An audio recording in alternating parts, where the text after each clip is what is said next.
Is everybody ready for the first talk of this conference? Yay! Fantastic. So I'm not sure if the first speaker really needs an introduction. I mean, I think about 100 or 150 years ago, I invited him to do a workshop in the Netherlands, and that was sold out within a few minutes. So even back then, he was really, really well known. I saw him a few years ago at the very first Smashing conference, where he did this incredible talk with just 3 slides. And he told me just now that the year afterward, he did a talk with just 1 slide. Today, he told me he has 170 slides, so this will be a bit of an experiment to see how that works out. Now, this conference, there is this running theme through some of the talks, which is that these talks are about using things like pattern libraries or design systems or frameworks and things like style guides. And this talk by Andy is actually about not using any of those. Please give a very warm welcome to Andy Clark. Cheers, Ray.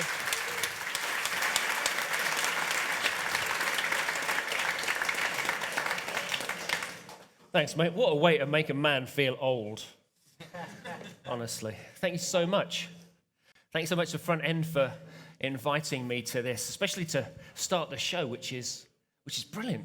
I think we're in for a couple of really fantastic days. So I'm looking forward to getting this over with and sitting down there with you and listening to everybody else. You look like a nice room full of people down here. You look so much more intelligent and better looking than those losers upstairs. So my talk today, the slides are online. This is a brand new talk, so I would actually really like your feedback. Here's how you can reach me, and my DMs are open to everybody, so send me a message if you like to. Now, a little bit of background. I studied fine art 150 years ago, so I'm not a graphic designer. I'm pretty much self-taught, so I've always been slightly uncomfortable describing myself as a designer. But I call myself a web designer because that's what I've done for the last, 20 years. And I run a small studio where we make creative work for clients and for the web. And for the past couple of years, I've been talking at conferences about, I'm frankly disappointed in what I see as the current state of design on the web. And I've been talking about why I believe that design has been lacking in originality and personality, and somehow it's even been stripped of its soul. Now, not everybody thinks the same way. Ethan Marcotte, bless him, he commented that there's an opportunity and a need to set up better models for criticism in our industry. Talk of the web's soul isn't it, said Ethan. And Scott Jale, he added that for him, the soul of a great site is fast, broad access, and utility. You know what?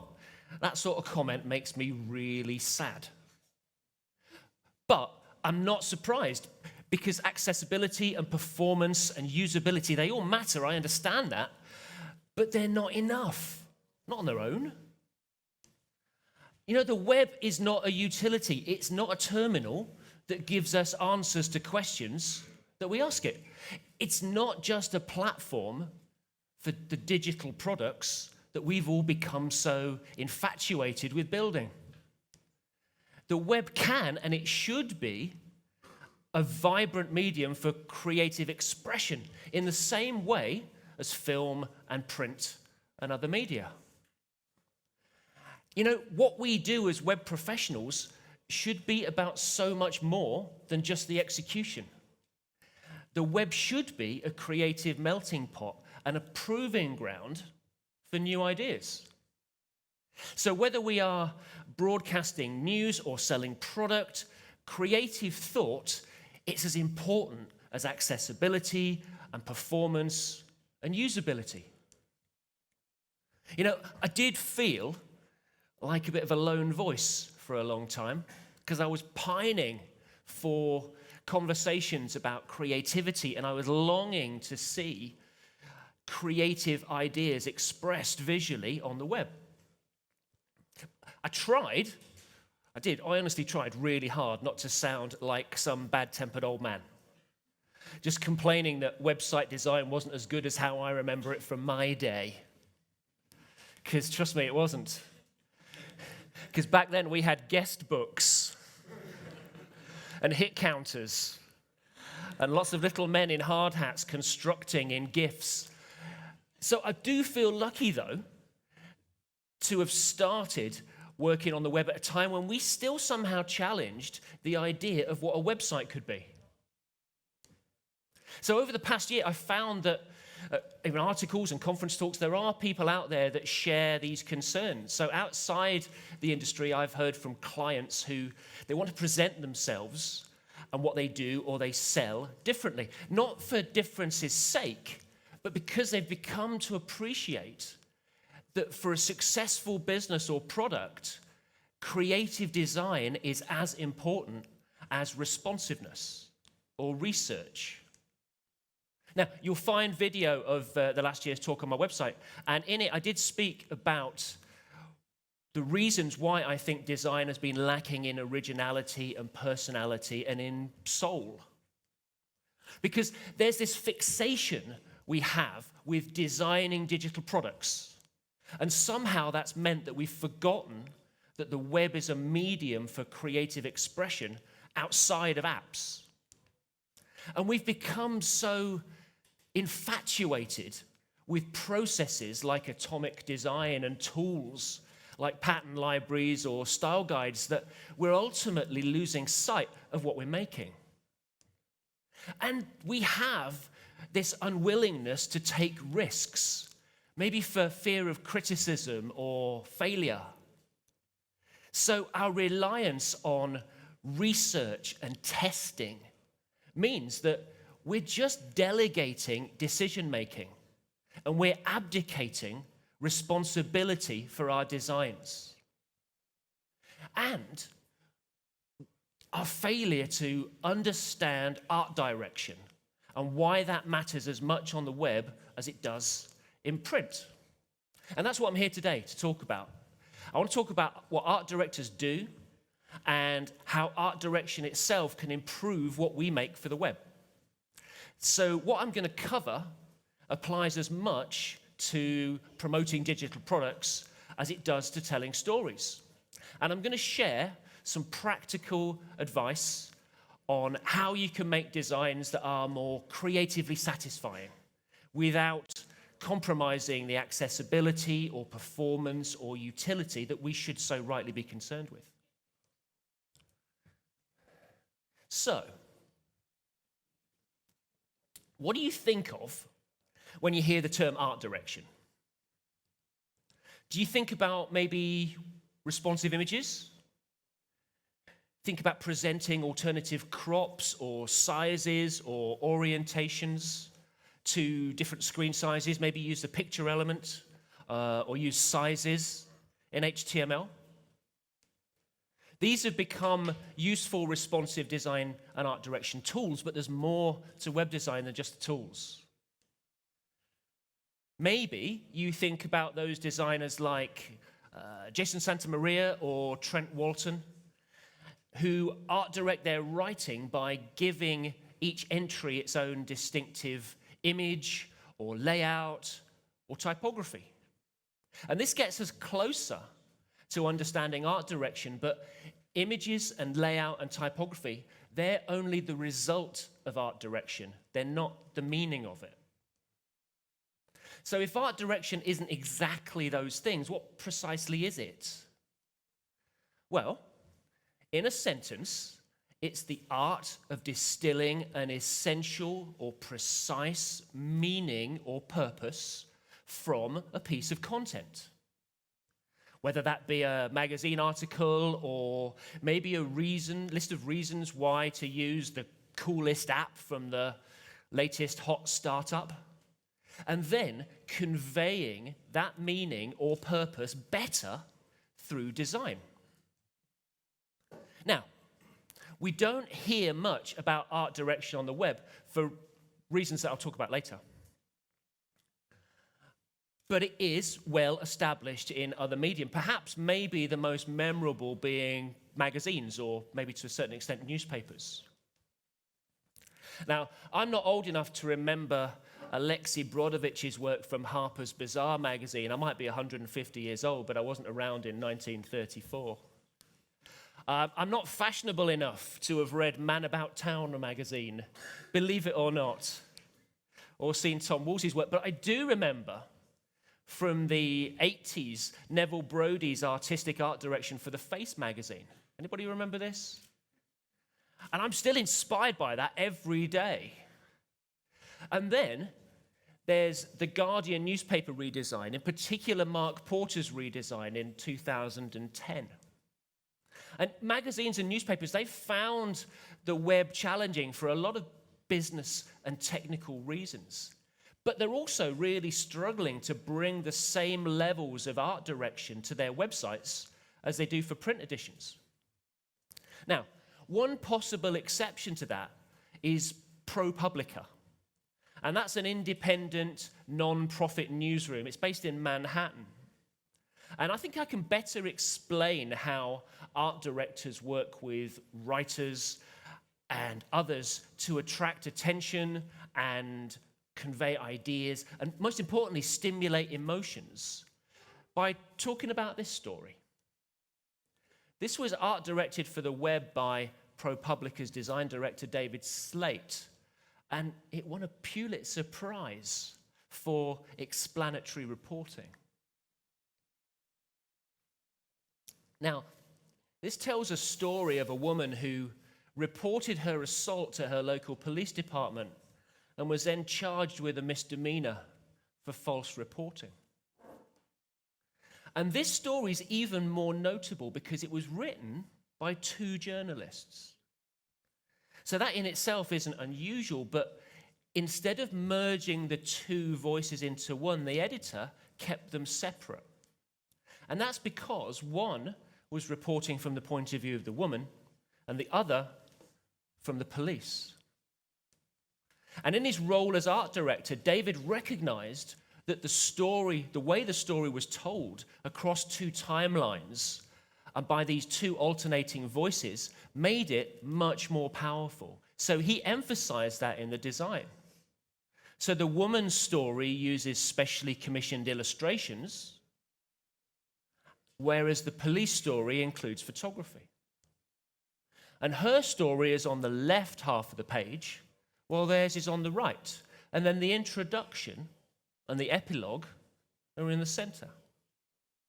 And this is a powerful story, but it's told more emotively because of its art direction. So let's compare that to this. This is another piece from ProPublica. This time it was produced for the web by Emily Martinez and Rob Waker, and it's about Joaquin Archivaldo Guzman Loera, who's better known as the Mexican drug lord El Chapo. So this is a story about violence. And the specially commissioned illustrations by Tim McDonough, they really communicate that violence with an intensity that would be difficult to achieve using photography. And then finally, there's this example, there's Busted, which is an expose of false positives in police roadside drug testing kits. And the effects on people's lives from being falsely accused of taking drugs after only taking cold remedies is told better through the art direction. The testing kit in the header image is really small, which adds scale to the devastating consequences of these accusations. So the presentation of these stories and more, they share ProPublica's design DNA. There's some visual consistency because they're all set using the same typeface and on the same grid. But they feel entirely different because art direction enhances the story. So I bet a good many of you are sitting there thinking right now, what does this have to do with me? What does it have to do with the work that I do? Maybe you see art direction as some activity that's more suited maybe to the print world than it is to the web.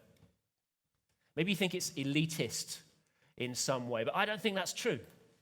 Because stories are stories, no matter where they're told or through what medium. And they may be thought-provoking ones like those published on ProPublica, or they might be the story of your company and why your customers should do business with you. Then there's a story maybe of your charity and why it supports good causes and why people should donate to it. Or there's the story of your startup's new app and why somebody should download it. And with all of these stories, there's a deeper message that goes beyond just telling the facts about what you do and what you sell. So you need to go beyond the day-to-day of what your company does and think about what that means for people. Your product probably does everything that you say that it does. But what effect does it have on people's lives? So art direction is about understanding those messages and then deciding how best to communicate them through the organization and presentation of words and visuals. So is it relevant for the web? Well, yes, of course. Art directors use design to help people better understand the significance of content, and that's as important on the web as it is in print. In fact, the basic principles of art direction haven't changed between print and digital. And I go further by saying that art direction is essential to creating cohesive experiences across multiple channels so that the meaning of your content isn't lost in the gaps between devices and screen sizes. So, my friend, former design director at The Guardian, Mark Porter, who I've had the pleasure of learning from, he said, when you do a newspaper redesign, you're also designing a website, pages for mobile, and for apps. Conceptually, it all has to fit together, and it's about having a visual identity for a brand that works in print and also in other channels. Because, as well as helping someone establish a relationship with the content that they're reading, art direction can connect them with the spirit of the publication. And one of the most important tools for demonstrating that spirit is typography. And Mark also said, good editorial design is firstly about making people want to read, and then about telling stories. And that truth applies as much for design on the web, if not more, than it does in editorial, because typography is absolutely key to a website's visual identity. Because type can convey seriousness or playfulness or youthfulness. But designs based on type, they can be really hard. Not because typography itself is hard, but because typographic designs often need closer collaboration between editorial and design. And that doesn't happen very often in many organizations. So I could, and I won't, spend an entire day just talking about typography. But I am going to explain just a few small ways that you can use type to emphasize the meaning of content in art direction. Let's start with some quotes. So block quotes and pull quotes are a clear example of when a designer and an editorial collaboration can improve someone's understanding of a story. You know, we can move beyond just putting ordinary quote marks and other symbols in our quotes and use something that reflects the content or the personality of the publication. You know, quotes lead people into a story, so we can represent that through design by using the grid to outdent the quote and then using a symbol to literally point the way back in. And we often draw attention to block quotes and pull quotes by contrasting them with the typography of the body copy, but using the same size and the same weight. What we're essentially saying is these things are equally as important. In contrast, if you use a different type treatment and you place the quotation at the center of someone's reading experience, and with Flexbox and CSS Grid, we've now got layout tools that enable us to place the content visually, but still maintain an appropriate source order.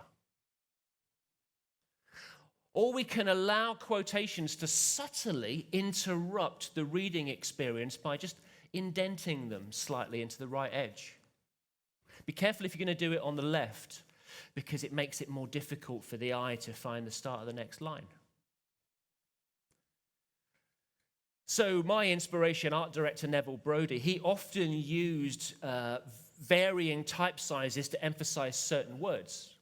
And this can be really effective inside a block or a pull quote. And they can really help make striking typographic designs by creating focal points and then leading someone's eye towards a call to action. But it takes collaboration between design and editorial to determine the number and the length and the placement of these quotes. I don't know whether you saw Jeremy Keith's article complaining about block quotes a couple of weeks ago. Let's move on to something else. Let's move on to headings.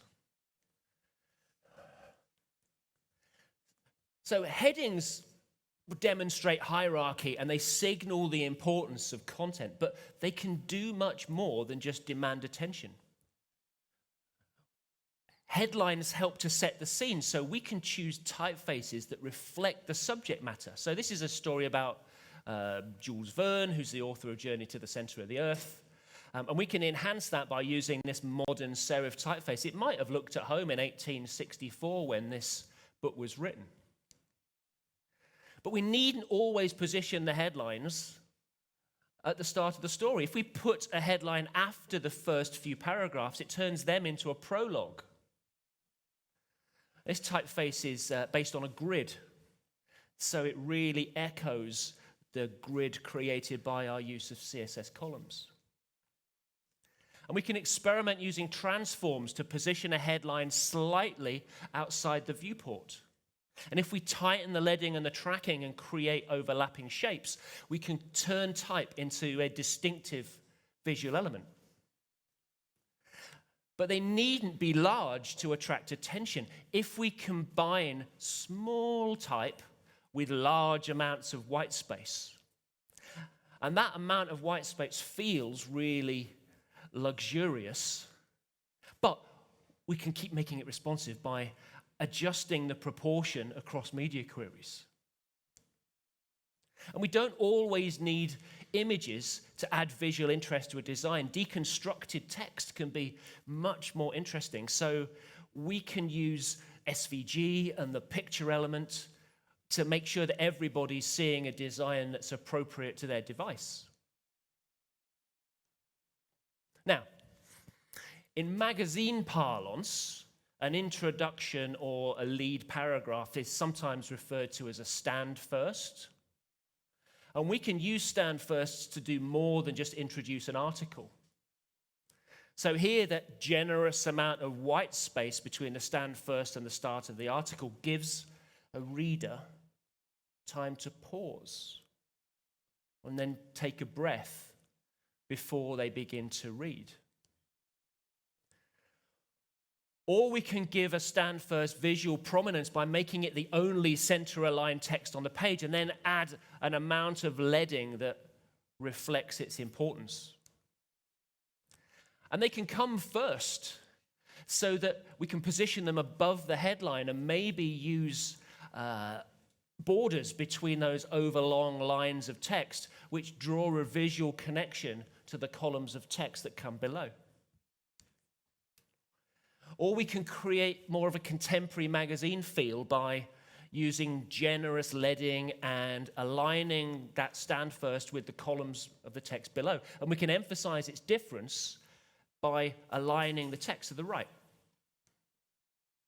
Or we might separate it visually from the body copy by setting it in uppercase and improving the legibility by loosening the leading. So every element presents an opportunity to tell a story through typography. And readers will reward the time that you spend designing type with their attention.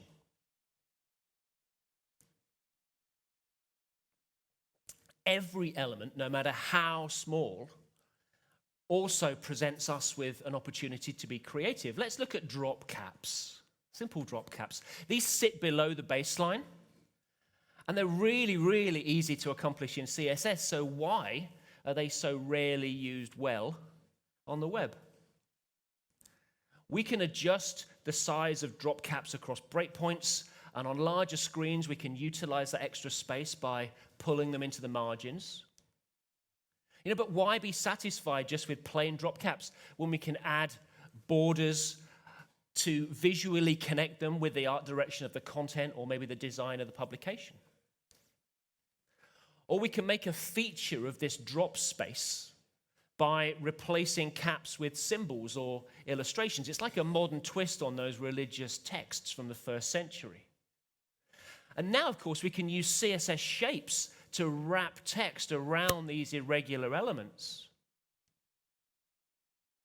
Now, this is an initial cap. It sits on the baseline rather than below it. And we can use either the same typeface or something completely different to reflect the content. And using drop caps in more than one paragraph, it helps to break up large blocks of text, and it draws the eye to the start of that next section. Or we can use pseudo elements to add decorative caps and then absolutely position them behind the content. And we can use initial caps for more than just indicating the start of a paragraph. They can be used for adding personality to headlines too. So maybe experiment by mixing a traditional serif cap with a more contemporary headline style. And in magazines and newspapers, you'll often find the first 3 words of this first paragraph emphasized in some way. Or you might use a pseudo class selector to apply that whole treatment to the whole of the first line. And this dynamically adjusts in length, which is perfect for responsive designs. So I've always believed that to make inspired design decisions, we need to feel inspired. And there's no better place than to start looking at work from other designers that we admired, and best of all, outside the web. Because the fundamentals of typography and layout and image treatment, they're the same whether we're working in print or on the web. We can't just apply print solutions to the web because our challenges are very different. And what we need to do is we need to look at other designers' work and understand the principles that they used and the context of when they were working. Now, people often say that the web isn't print, but there's actually not much difference between print and the web unless we choose to make it that way. Mark Porter also said, design is being in charge of the distribution of elements in space. And by elements, he meant headlines and text and artwork and white space. And actually, coincidentally, it was at The Guardian in 1988 that designer David Hillman first introduced white space to a newspaper layout, because before then it had been the province of magazines. So, when most people start developing a layout, they turn to a framework like Bootstrap. Now, I'm sure that everybody is familiar, whether you use Bootstrap or not, with this 12-column even ratio grid. And grids like this have underpinned website design since the days of, who remembers Grid 960 or 960 GS? All right. Any old people remember Blueprint before that? Yes, 1 or 2. I don't know why you're putting your hand up, youngster. Now, this grid has the potential to create an infinite number of layout combinations, and they've all got their own characteristics. So this has a throwaway kind of newspaper feel because we've removed most of the white space.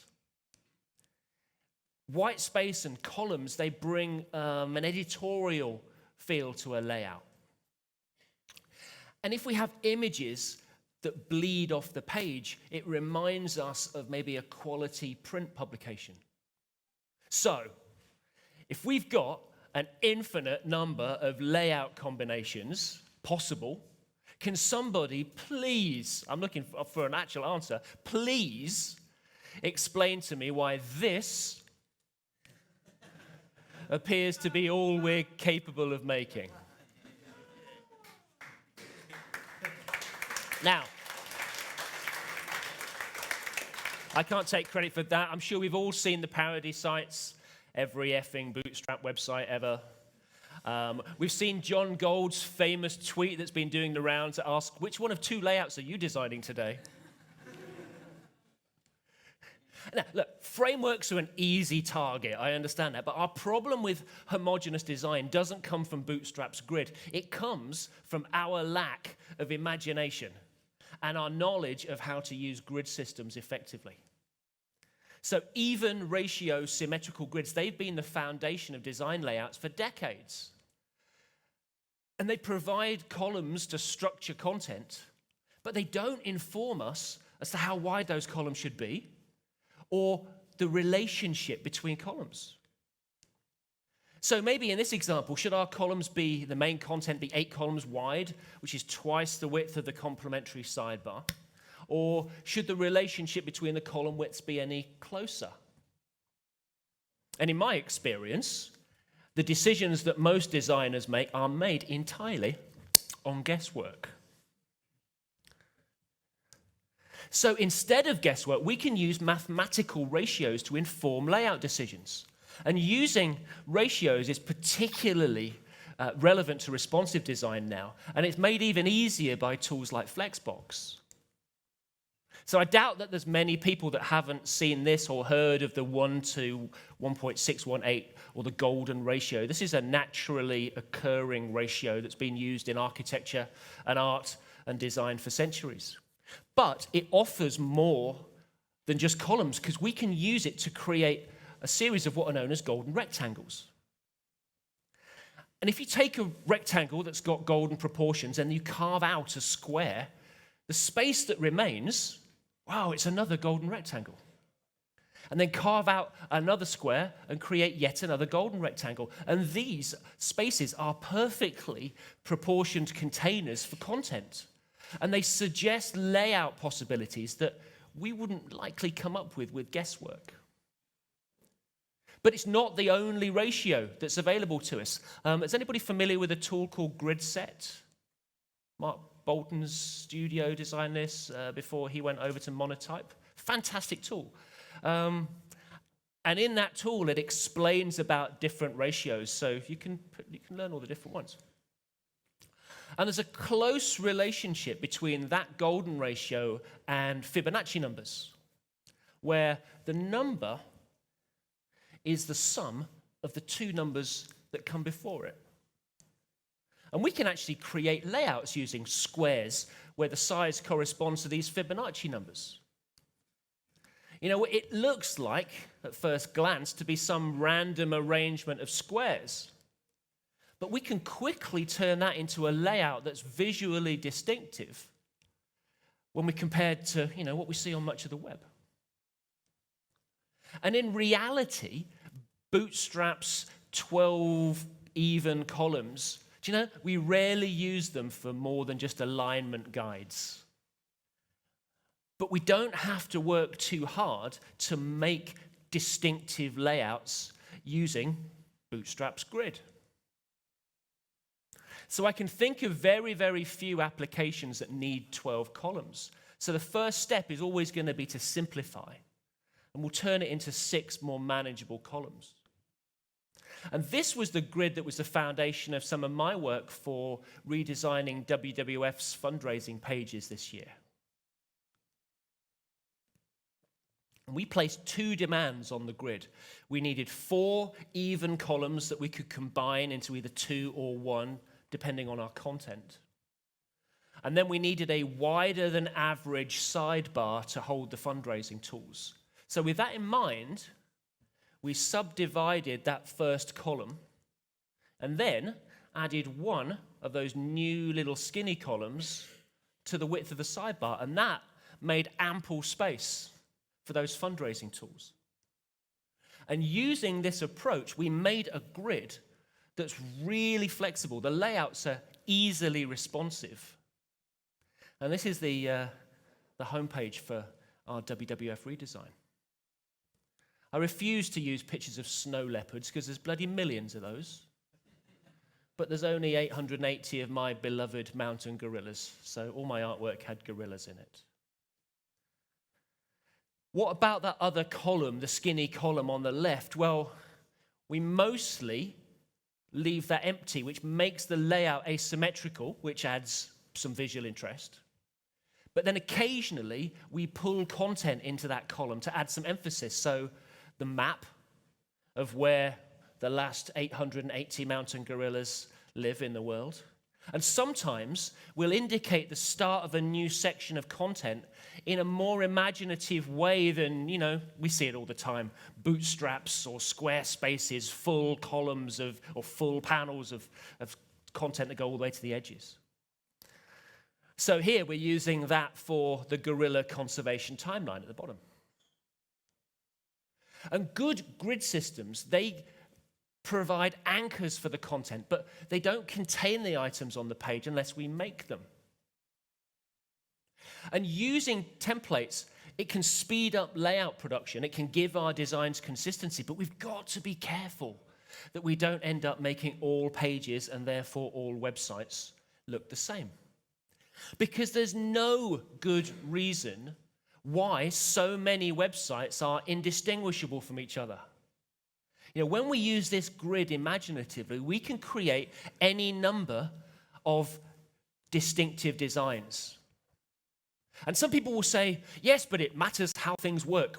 People expect to find things in certain places, or they expect to find things looking like they expect. Well, that's true. And standards and best practice are good things, but in the right context. And we can leverage that familiarity with some types of content. But elsewhere, we can make full use of our imaginations, and we can add clarity to the content through expressive layout design. The possibilities for creativity are endless, which makes it even more maddening when countless websites fail to live up to their creative potential. And most importantly, they fail to add meaning to their content through carefully considered art direction and design.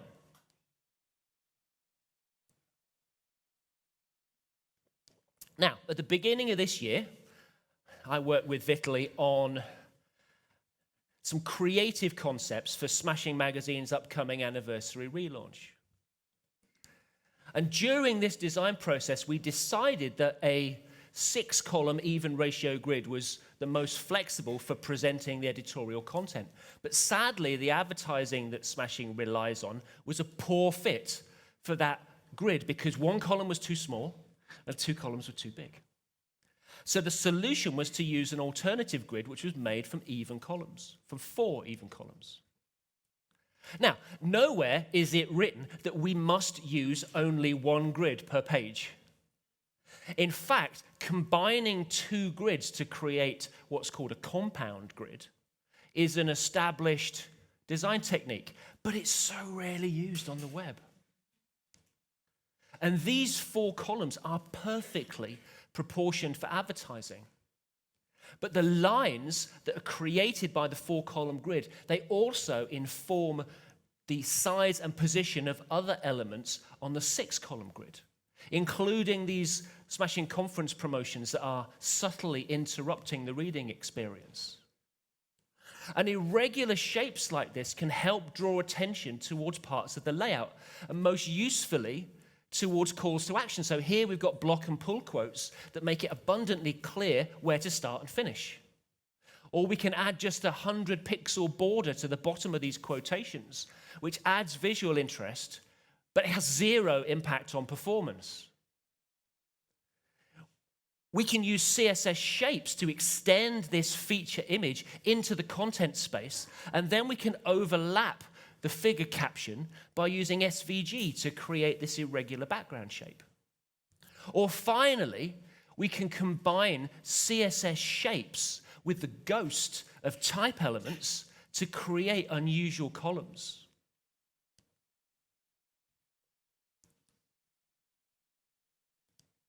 Now, I have found that image choice is probably one of the least understood aspects of design among people who are in the startup space or the product design space.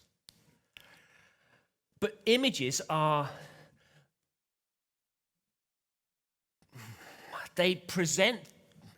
an enormous impact on how people perceive our content, whether that be editorial or whether that be commercial.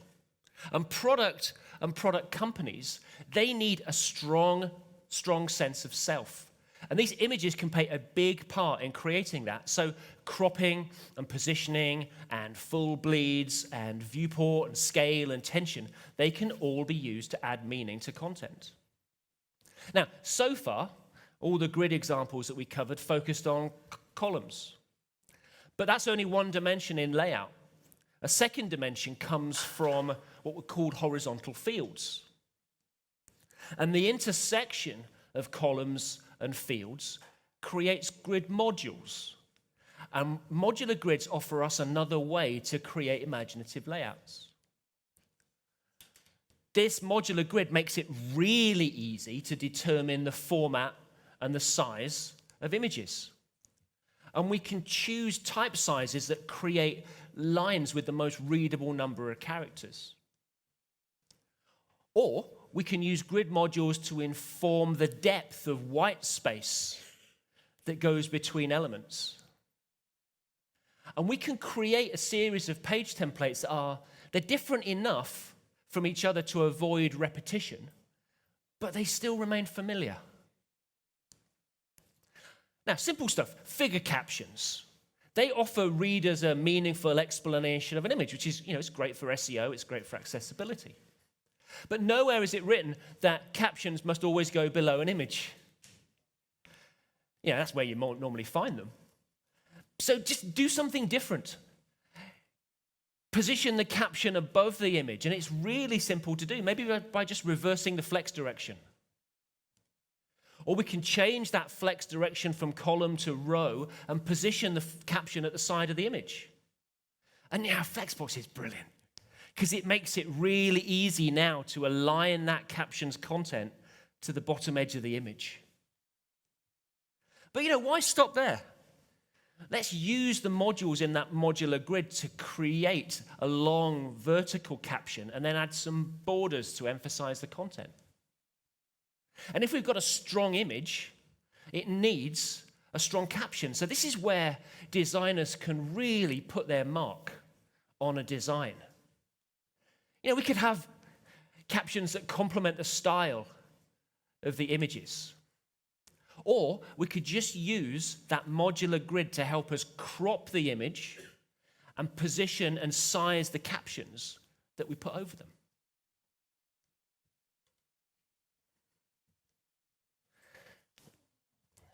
I'm going to use my water bottle. Now, we are so often told that the most effective websites are the ones that perform faster or they enable users to achieve their goals in record time.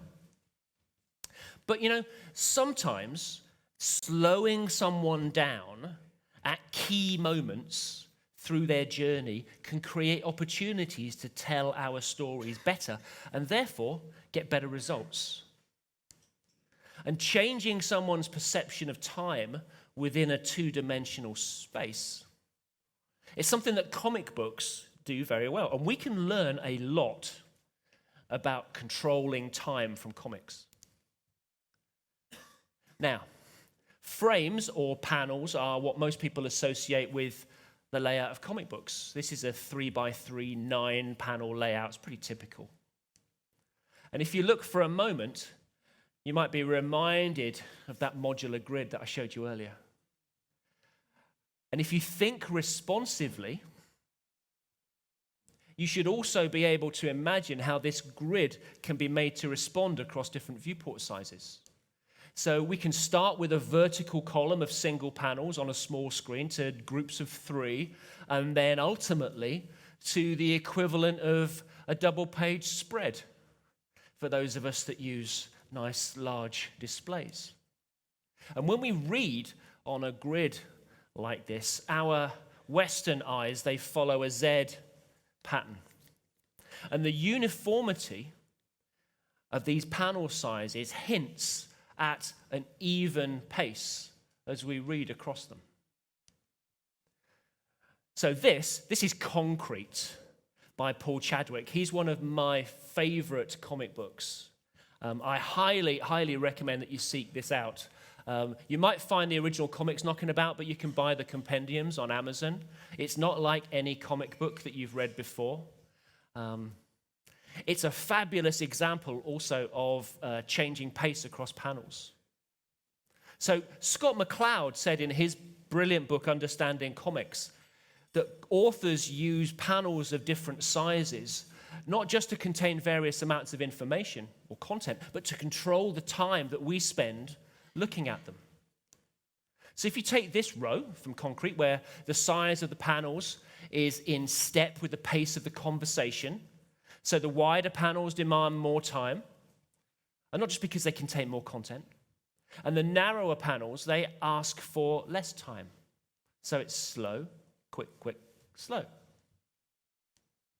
So if we break this down a little more, if we imagine that the wider panels on the outside contain the start and the end of something, it might be a conversation, it might be a train ride, it might be a fight between 2 enormous alien robots. When the panels in between are narrow, this suggests that the action happens really quickly because our eye skips across them. Whereas to give the impression that whatever happens more slowly, we use a larger, wider panel. And this technique works for vertical spaces as well. If you're looking down the cliff face, it's made more dramatic by that tall panel on the left.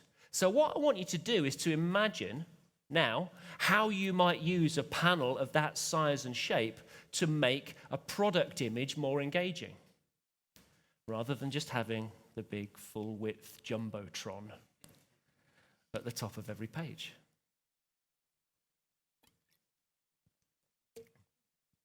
Look at this page. This is again from Concrete.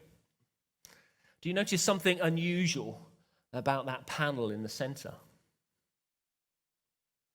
Now, in comics, where most panels have got borders, removing them also allows the eye to move out into the margins. And this creates a sense of timelessness. Now, this is in stark contrast to one of our typical designs, which have panels that run the full width of the page. And do you know what they do? They trap the eye inside those panels. So, by all means, utilize the full width of the page, but somehow allow the eye to travel around or maybe between those panels. And there are other ways that we can add a feeling of timelessness. Here we can allow a large image to bleed off the edge of the page. Or we can use large amounts of white space between a headline and a stand first combination. And that creates time for a pause and for a breath before someone starts reading. Or carefully considered block quotes that Jeremy Keith hates. They can intentionally interrupt the reading flow just enough to slow someone down enough to think about the content. Now, changing someone's perception of time isn't just something that we can do within a page. It's something that we can and we should do to influence the pace of people's journeys from page to page across our websites. So, I doubt there's many people that haven't read Watchmen at some point in their lives. Hands up, who's read Watchmen?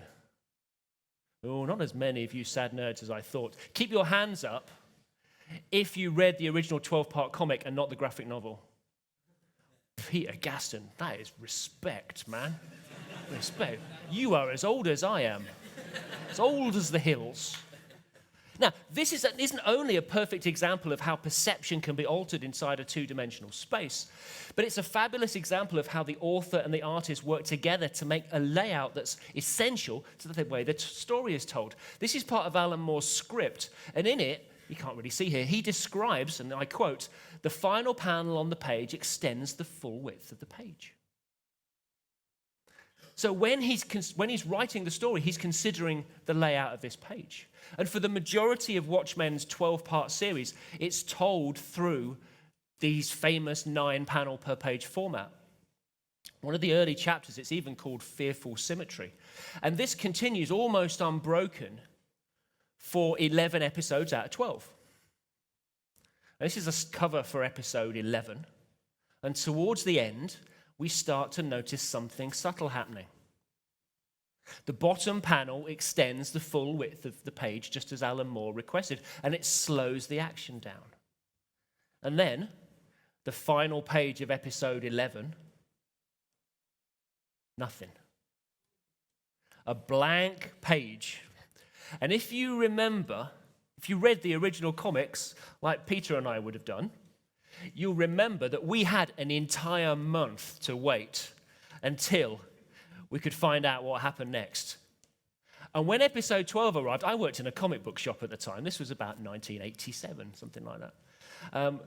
And we closed the shop so we could read episode 12 before we let in the crowd of angry nerds that wanted to buy their copy. This is what we saw.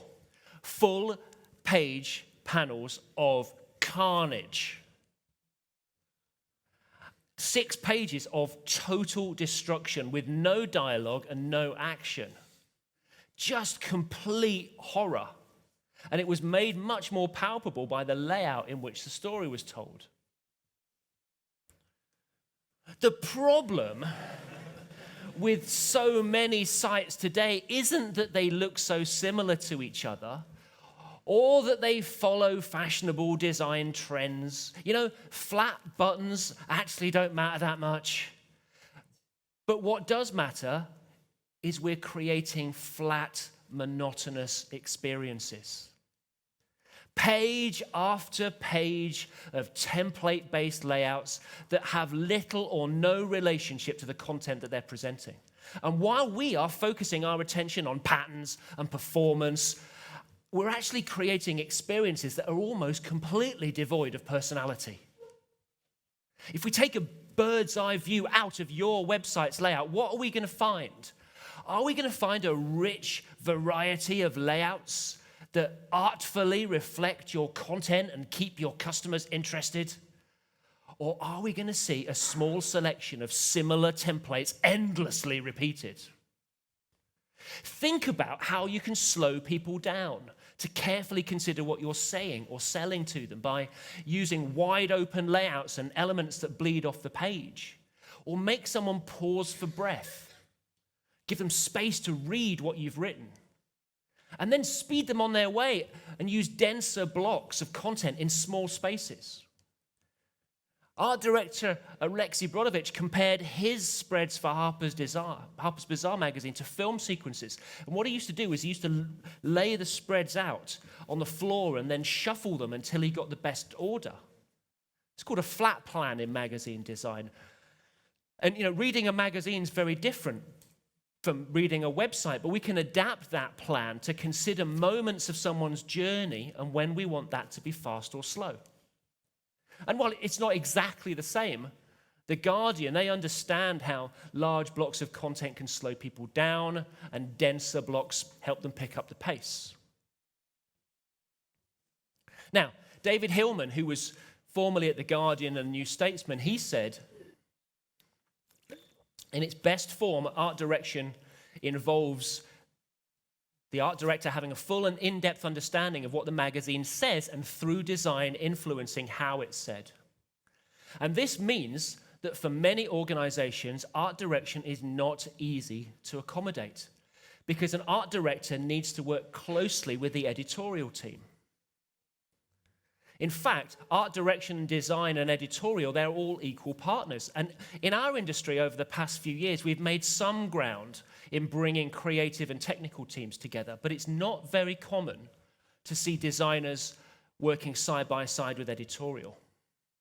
But I actually think the reasons why we see so little art direction on the web go beyond that. When they're designing for digital media, art directors don't just direct the visuals, they shape a reader's experience of an article or maybe even an entire publication into one vision. And that vision is often deeply personal to them. It reflects their interests and their aspirations for the publication. And the most well-known art directors put themselves into their work. It's opinionated. It's recognizable. You can see their fingerprints all over the work. And this goes counter to what we're so often told, which is that a designer's needs need to come second to the needs of users. Strong art direction on the web or anywhere else means trusting the instincts and judgment of an art director. But lately, instinct has been replaced by research. And we become so risk-averse that judgment now takes second place to testing. So to reduce our risk of exposure even more, we've become dependent on processes like atomic web design, breaking design into a set of predictable and repeatable patterns. And we've turned simple style guides into complex design systems, and we've put pattern libraries at the center of our creative processes. Pattern libraries, they do help designers to improve efficiency. I spend a lot of my time now consulting with clients on how best to use them. But living style guides, they can help organizations maintain better consistency in user experiences across visual identities and different channels.